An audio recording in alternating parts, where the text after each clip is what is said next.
Everyone loves a road trip, and this one takes us to northwest Tasmania. We begin our journey at Launceston Airport, where we pick up our hire car and head into the city. We are staying in Cradle House, an elegant and well-preserved bed and breakfast with convivial hosts. Around us there are stately homes dating back to the days of Queen Victoria. They give the city a wonderful historic feel. We take a stroll down to City Park. The distinctive feature of Launceston is its topography, its hills and valleys, wetlands, and the convergence of 3 rivers, all of which combine to give it a unique character.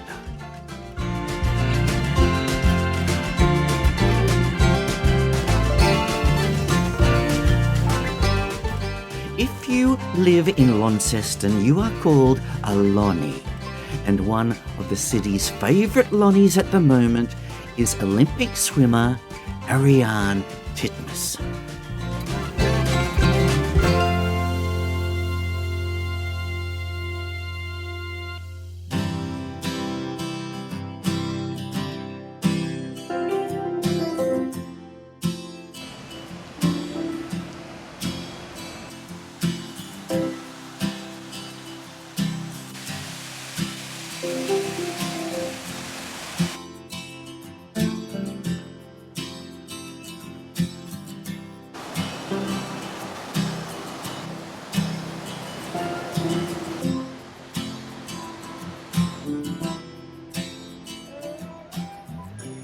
The next day finds us at Cataract Gorge. It appears to be a real wilderness area, and it is. But it is in fact located within the city precincts of Launceston. You can walk here from the city.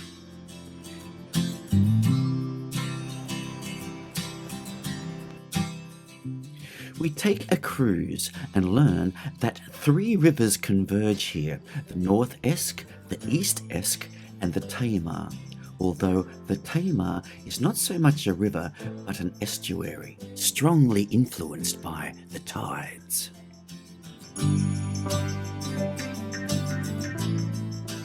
With its beautiful parks and reserves, Launceston seems to us to be a real people's city. We have enough time in the afternoon to drive down the Tamar Valley to Moores Hill Vineyard.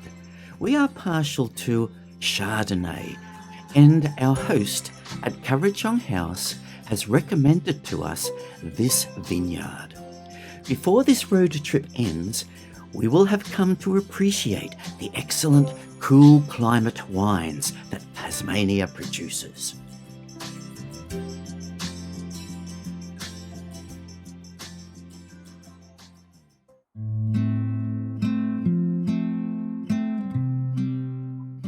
Our host, Andre, provides us with a hearty breakfast and tips for our travels. We set off from Launceston for Cradle Mountain, making stops along the way, and our first stop is at Bellarine. The distinctive feature of this town is its riverside setting with parks and miniature statues.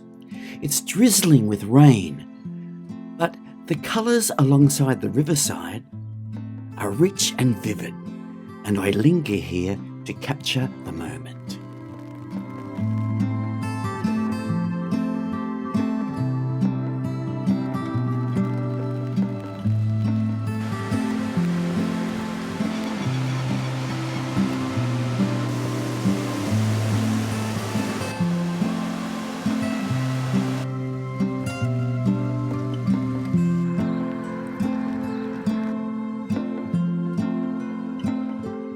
We have a coffee break before moving on.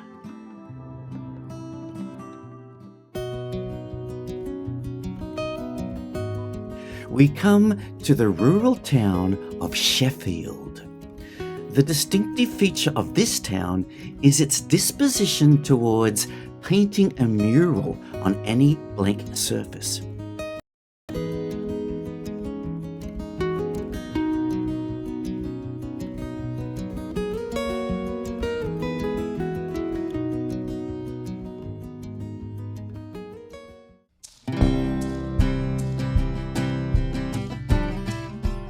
After a steep climb up to Cradle Mountain, we arrive at our accommodation at Cradle Mountain Wilderness Village.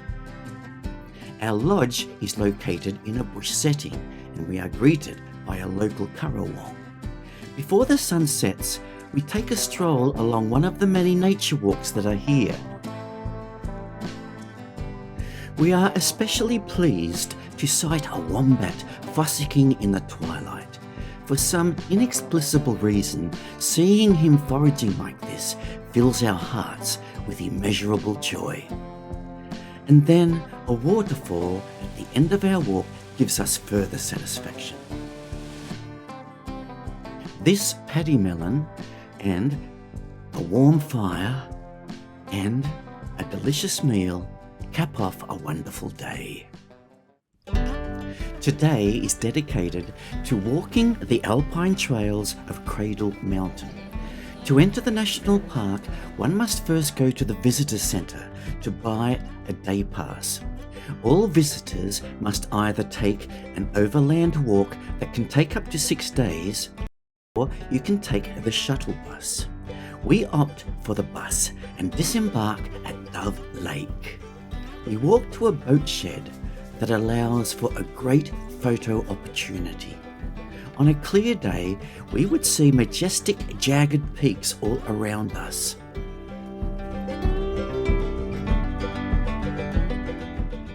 The weather has closed in on us. Information boards inform walkers to dress appropriately and warn of the dangers of fatigue during snowstorms and freezing weather. But our walk is short and manageable. We enjoy the rugged surrounds.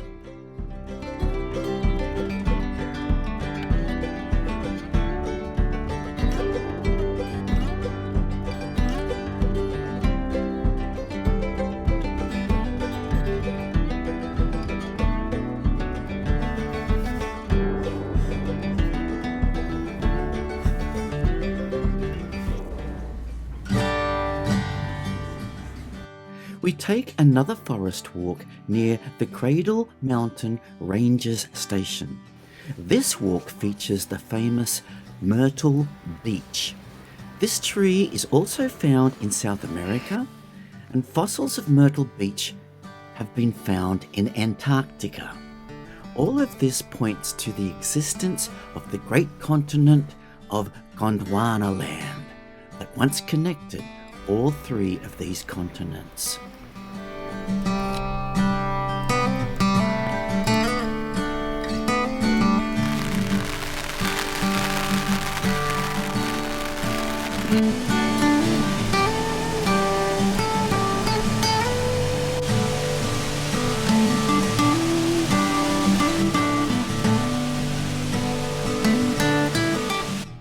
A shuttle bus takes us to Pepper's Resort, where lunch and a hot chocolate revive our spirits for one last forest walk, the Enchanted Walk, so called because of its vivid shades of green and brown, mosses and lichen everywhere, all beside a mountain stream.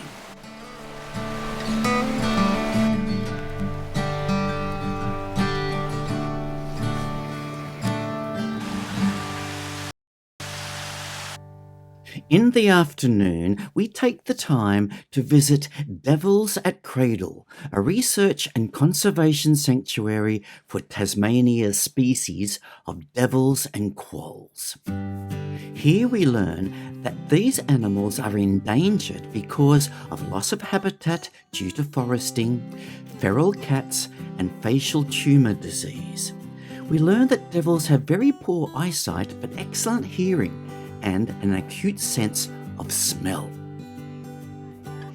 They always seem to be sensing their surrounds by sniffing the air. Use that jaw pressure.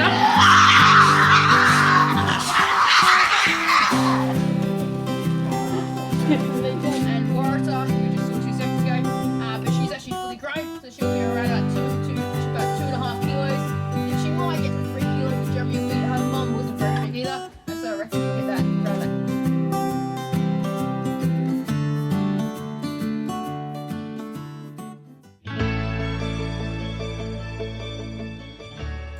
The next morning finds us on the road towards Strawn. We stop to catch a glimpse of a beautiful mountain lake. It's called Rosebery.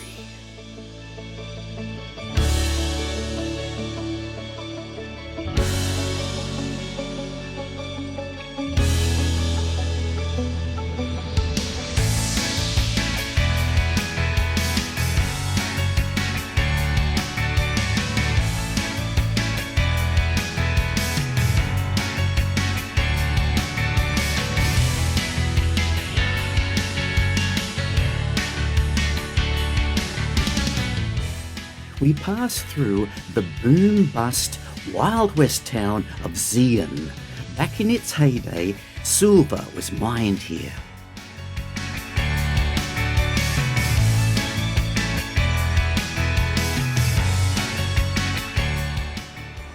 Eventually, we arrive at the west coast of Tasmania at Ocean Beach, the longest stretch of beach anywhere on Tasmania's coast.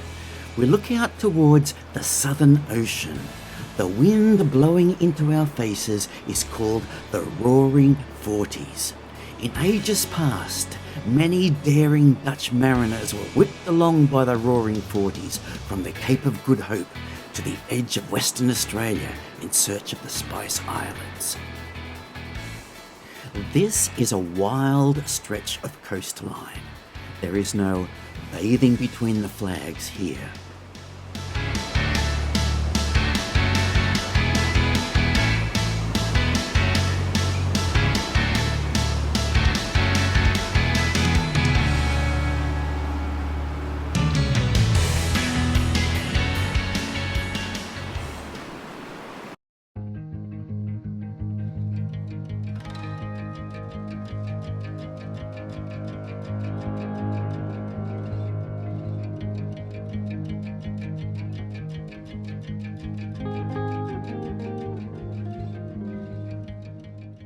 We finally arrive at our destination, Strawn, a fishing village and gateway to the Gordon River. It lies on Macquarie Harbour. Strawn is a town on the edge of civilization. South of here, there is nothing but wilderness, the Southern Ocean and Antarctica.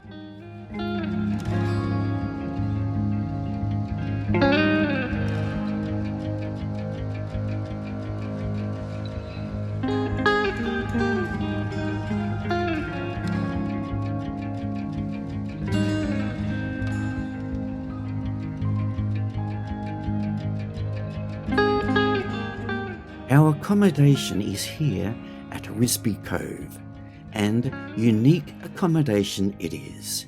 In days gone by, there was a hue and pine sawmill here run by the Risby brothers. Now it is the site of this boutique accommodation.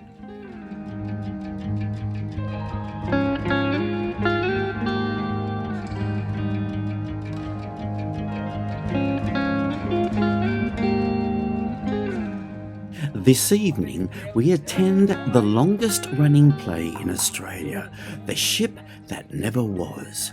To find out why it has such an intriguing title, you'll have to come to Strawn and watch it for yourself. But it involves a daring escape by convicts from Sarah Island to South America. Our accommodation also features a highly rated restaurant, and of course, seafood is the specialty. The next day, we board the Spirit of the Wild for a cruise on the harbour and the Gordon River. This cruise is one of those bucket list experiences that most Australians dream of. Macquarie Harbour is 6 times the size of Sydney Harbour.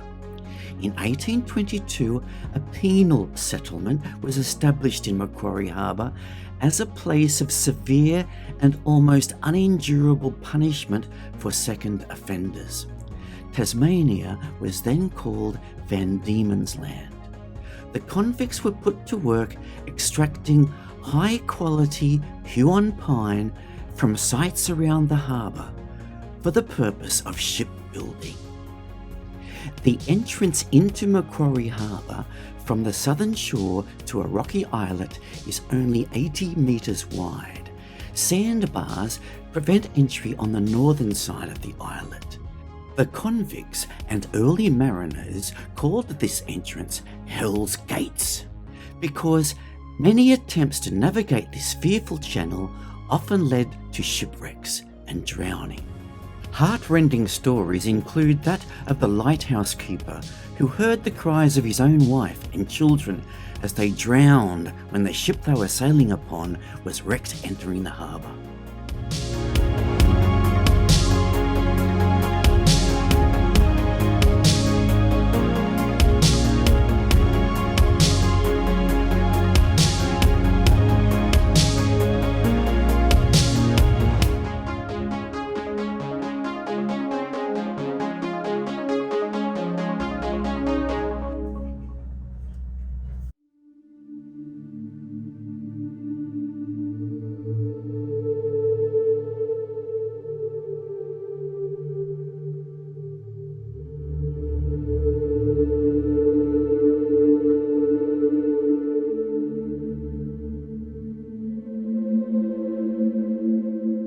Now we are cruising slowly up the Gordon River. This area brings to mind the protests that happened in the 1980s to save wilderness areas from logging and damming. The Green Movement began here.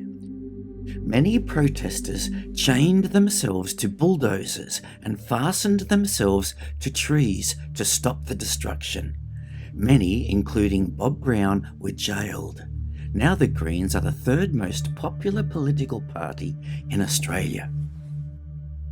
This UNESCO World Heritage Area covers 1.6 million hectares of Tasmania's west coast. It is one of the last expanses of temperate wilderness in the world.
Now we are cruising towards Sarah Island.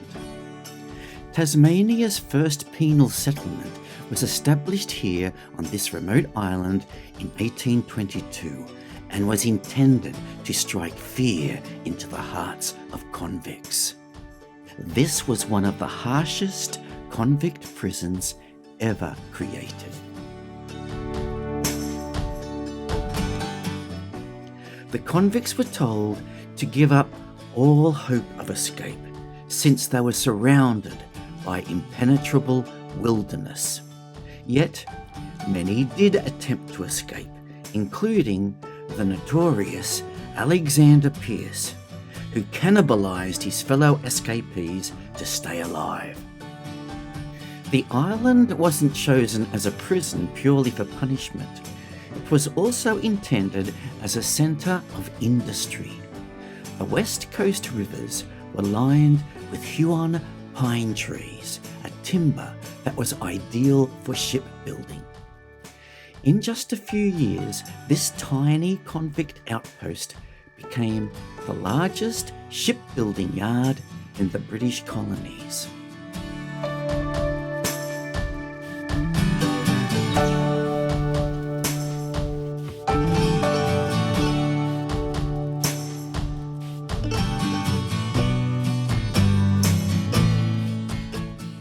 Of course, the Aborigines, who noted the English tall ship sailing into their waterways, could never have imagined that their people would be decimated by warfare and the introduction of European diseases. The fate of the Tasmanian Aborigine is one of the saddest chapters of human history.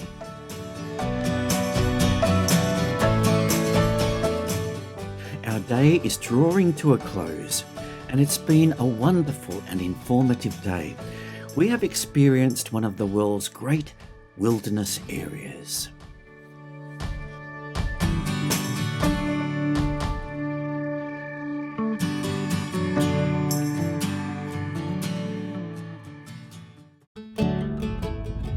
Our journey to Stanley is a drive of over 250 kilometres, mostly through forested areas.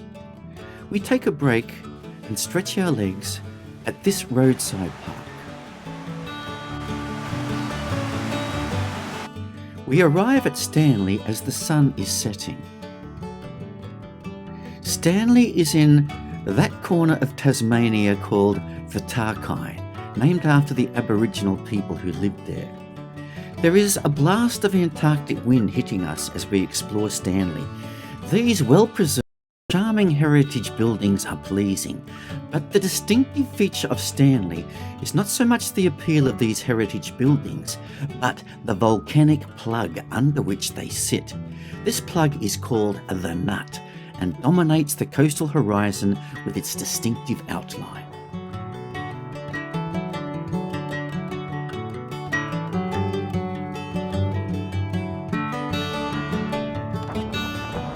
It's cold, and people have asked us, why were we travelling to Tasmania in winter? It will be too cold, they said. But we like the cold. We know how to dress for the cold, and we have scored some good deals that have encouraged us to come in the off-season. Post-COVID Tasmania is experiencing a slump in tourism, so we are happy to do our bit to stimulate the economy with our tourist dollars. Our accommodation is here at Hanlon Guest House. The cottage is named after a priest who lived in the district for over 20 years. So this building was once a presbytery. Many Catholic priests have lived here, and of course it sits next door to the Catholic Church. Appropriately named Star of the Sea, Stanley is a fishing village, and next door to the church is an historic cemetery. And of course, everything sits beneath the Nut.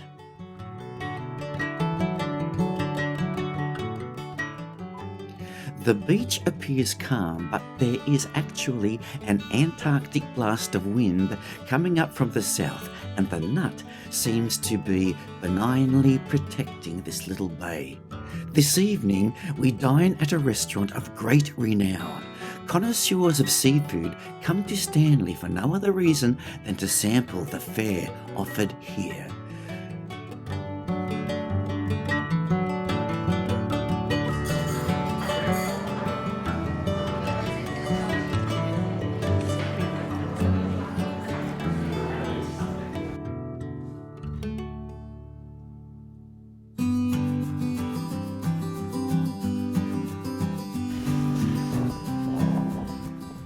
Today is a quiet day. We explore the region around Stanley. The people who live in the Tarkine like to think they are living at the edge of the world. The next landmass directly west of here is not Africa, but the southern tip of Argentina. Winds that make their way to the Tarkine from Antarctica and the Indian Ocean hit no other significant landmass. The air quality here has been measured and is deemed to be the cleanest air in the world.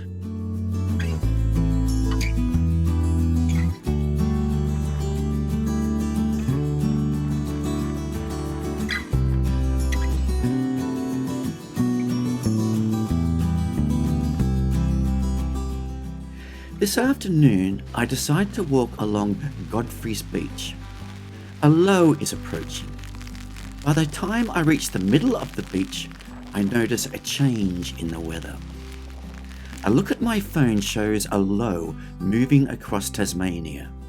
By the time I reach the other end of the beach, rain and wind strike, and it is a challenge to keep on filming.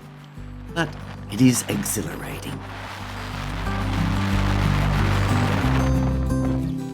Tonight we dine at the Stanley Hotel, famous for its Cape Grim beef, abalone and scallop pies. And this Chardonnay from Holm Oak is very, very appealing.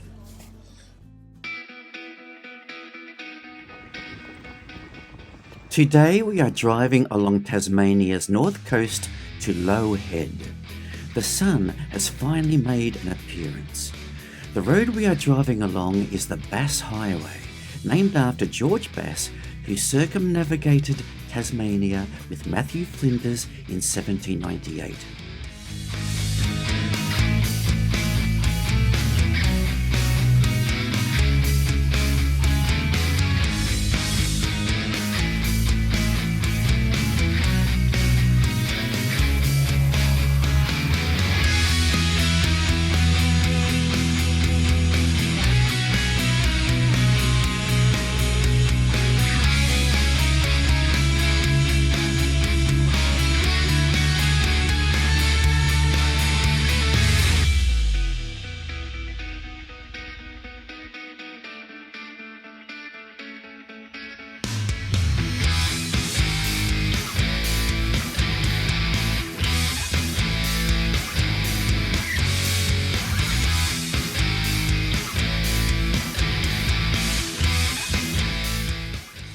Our accommodation at Low Head is one of a number of cottages that housed the pilots who guided shipping into the Tamar estuary. Unfortunately, I lost my drone footage of Low Head, but these pictures from the website that lets these cottages show where we stayed. Low Head Lighthouse is nearby, and so is a viewing area to watch the penguins that breed here come ashore after feeding. Again, our hearts are joy-filled to be able to watch these little guys waddle ashore to their nests.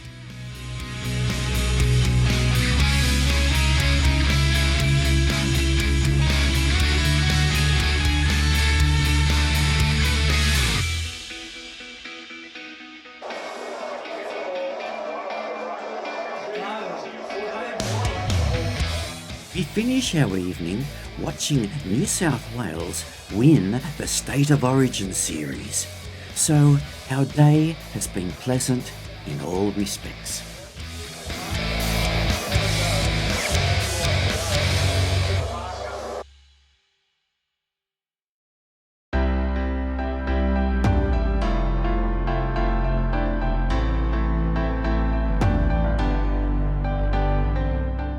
Today, we take a look at the beachside town of Bridport. We are exploring this rocky coastline to find a popular swimming hole called Mermaid's Pool.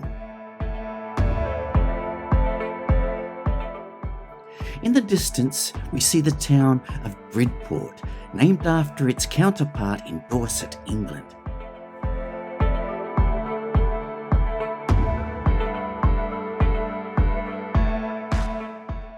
Here is the swimming hole, which in the summer, at high tide, attracts a lot of bathers.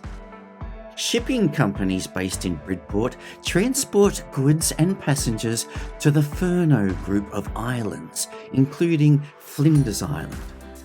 But those services can only run at high tide.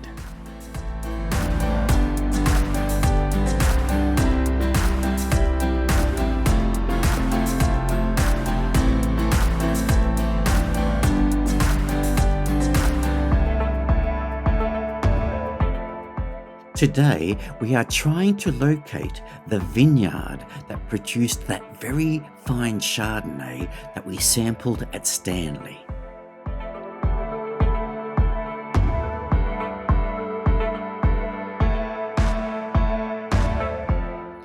And here it is.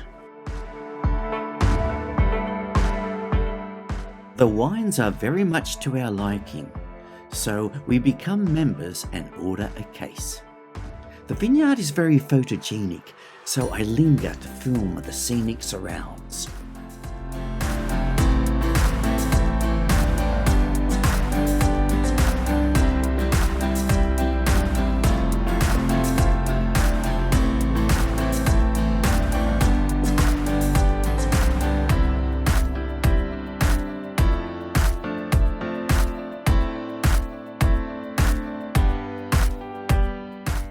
In the distance we spy a wharf, and there appears to be warehouses on that wharf. But they are not warehouses. One of them is a seahorse farm.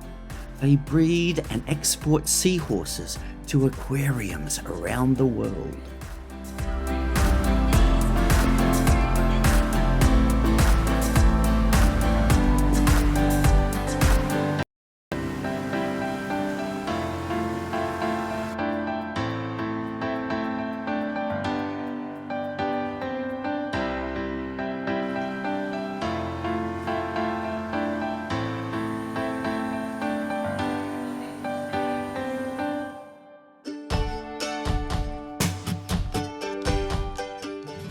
I might observe at this point that any visitor from England will notice the predominance of English place names in Tasmania.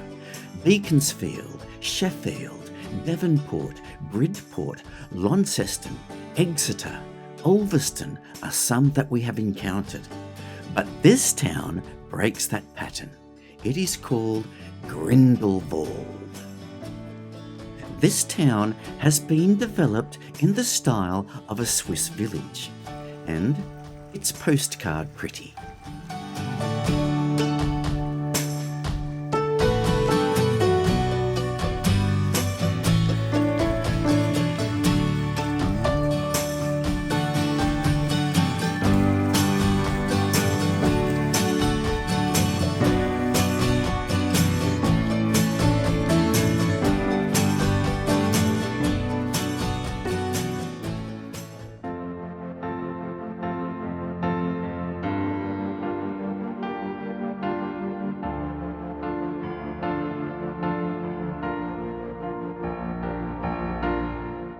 As the sun sets, we drive to our accommodation for our last night in Tasmania. It's Rosevears Hotel by the shore of the Tamar. From here, it's a short distance to Launceston and the airport. We hope to return in the future to explore the northeast corner of Tasmania. We wandered down to the edge of the Tamar to enjoy this last evening of our wonderful road trip. We hope that you have enjoyed the journey too.